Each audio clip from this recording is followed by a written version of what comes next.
இங்க நம்ம hero register ஆஃபீஸ்ல ஓடி போய் ஃப்ரெண்ட்ஸ் மத்தியில கல்யாணம் பண்ணிக்கிறான். ரெஜிஸ்டர் ஆஃபீஸ்க்கு வந்த பேரண்ட்ஸ் நீங்களாம் நல்லாவே இருக்க மாட்டீங்க அப்படின்னு சாபம் விடுறாங்க. அப்ப ஹீரோவும் ஹீரோயினும் இவங்க மத்தியில நம்ம நல்லா வாழ்ந்து காட்டணும் அப்படின்னு சபதம் எடுக்கிறாங்க. கட் பண்ணா ஒரு வருஷத்துக்கு அப்புறம் ஹீரோ தன்னோட அப்பா வீட்டுல ஒய்ஃபோட வாழ்ந்துட்டு இருக்கான். ஹீரோவுக்கு ஒரு அக்கா குழந்தைக்கு காது குத்துற ஃபங்க்ஷன் வருது.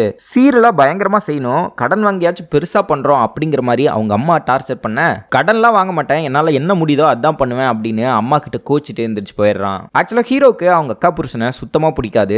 அவர் கொஞ்சம் பந்தா பார்ட்டி. ஹீரோ எது பண்ணாலும் மட்டம் தட்டிக்கிட்டே இருப்பாரு. அடுத்து காது குத்துற ஃபங்க்ஷன் வருது. இவன் இன்டர்காஸ்ட் மேரேஜ் பண்ணதுனால சொந்தக்காரங்க எல்லாம் ரொம்ப கேவலமா காது படவும் முன்னாடியும் பேசிக்கிட்டு இருக்காங்க.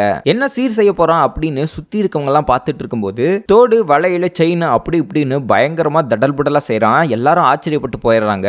ஹீரோட அப்பா அம்மா மட்டும் ஓரளவுக்கு பண்ணலாம் பார்த்தா இவ்வளோ கடன் வாங்கி வச்சிருக்க, இதெல்லாம் யாரா அடைக்கிறது அப்படி இப்படின்னு சொல்ல, கடன் எல்லாம் கட்டிக்கலாம், அந்த ஆள் முன்னாடி நான் அசிங்கப்படக்கூடாது, அதுக்காக தான் இப்படி பண்ண அப்படின்னு அவங்க மாமாவை பத்தி சொல்றான். லவ் மேரேஜ் பண்ணதுனால ஹீரோயினை அந்த ஃபங்க்ஷன்ல ரொம்ப அசிங்கப்படுத்துறாங்க. ஹீரோ சாப்பிடாம எந்திரிச்சு வந்துடுறான். ஆனா ஹீரோயின் அங்கேயே சாப்பிட்டு தான் வரா. வீட்டுக்கு போனவனையும் இப்படி அசிங்கப்படுத்துறாங்க, உன்னை யார் சாப்பிட்டு வர சொன்னா அப்படின்னு ஹீரோயினை பார்த்து கேட்க, நான் பசியை தாங்கிடுவேன், நம்ம குழந்தை பசியை தாங்குமா அப்படின்னு தான் பிரெக்னெண்டா இருக்க விஷயத்த முதல்ல ஹீரோட்ட சொல்ல ரெண்டு பேரும் ரொம்ப சந்தோஷப்படுறாங்க. அதே சமயத்துல நமக்கு நிறைய கடன் இருக்கு, குழந்தை பிறந்தா எப்படி சமாளிக்க போறோம், இந்த குழந்தை நமக்கு தேவையா அப்படிங்கிற டிஸ்கஷனும் வருது. பரவாயில்ல, என்னோட கம்பெனில ஒரு டிசைன் ப்ராஜெக்ட் வச்சிருக்கேன், அந்த டிசைன் ப்ராஜெக்ட் மட்டும் ஒர்க் அவுட் ஆச்சு அப்படின்னா மார்க்கெட்ல நாம தான் கலக்குன்னு கலக்க போறோம், அதை வச்சு நம்ம ஃபினான்ஷியல் கண்டிஷனை டேக்கிள் பண்ணிடலாம் அப்படிங்கிற மாதிரி சமாதானப்படுத்துறான் ஒய்ஃபை. அடுத்த நாள் ஹீரோட ஆஃபீஸ்ல ஒரு பிரச்சனை நடக்குது. இந்த பிரச்சனையில சாரி சொன்னா சரியாகிற பிரச்சனையை செல்ஃப் ரெஸ்பெக்ட் தான் முக்கியம் அப்படிங்கிற மாதிரி வீம்பா நிக்க, கடைசியில் அது கை கலப்புல முடிஞ்சு ஓனரையே அடிக்கிற நிலைமைக்கு போயிடும். இதனால இவனையும் இவன் ஃப்ரெண்டையும் வேலையை விட்டு தூக்கிடுவாங்க.